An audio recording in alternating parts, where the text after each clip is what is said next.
I'm not a fan of Hillary Clinton, but I'd like to play devil's advocate for a moment. Despite the fact that she's under a criminal investigation, perhaps one could afford her that time-honored courtesy of innocent until proven guilty. But given the recent arrest of Associated Democrats, it's not looking so good for her. Despite the potential downturn in public relations due to the criminal investigation and the fact that she has not received that magic number of required delegates to clinch the nomination outright, much of the media seems pretty confident that she will get the nomination. When the media keeps ignoring such things, especially in favor of a certain candidate over another, or certain policies over other policies, they look more and more biased. Well, I think she'll be okay. I mean, her husband is a lawyer. But millions still fervently support Bernie Sanders, who is not under criminal investigation and who has shown in many polls to be the most viable candidate in the general election of any party. The superdelegates are definitely aware of this broader appeal to voters. Given the very nature of how superdelegates are formed, though, they do and will no doubt lean toward the more establishment candidate, Hillary Clinton.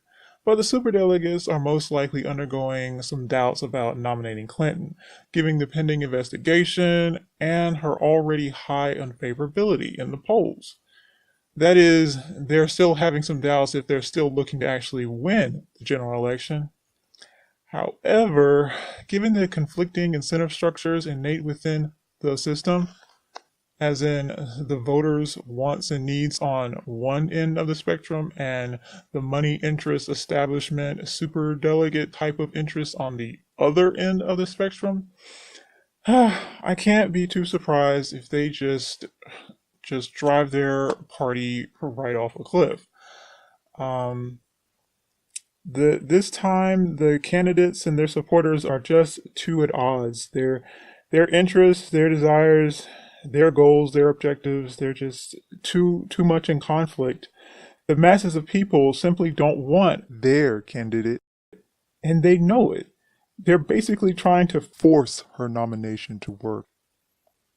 You know, I don't really follow politics that closely, but I overheard someone saying that the superdelegates were supposed to prevent that sort of thing, that superdelegates were supposed to step in and override the primary uh, voters and the caucus participants from choosing a weak candidate for the general election.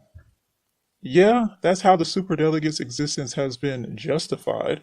Supposedly, they are to balance and compromise the desires of primary voters and caucus participants with what people in the general election, the more middle ground, moderate people, will be willing to vote for. But really, they serve to maintain the more status quo desires of money, to keep the money and politics flowing in the same direction toward the top of the pyramid. It's like this.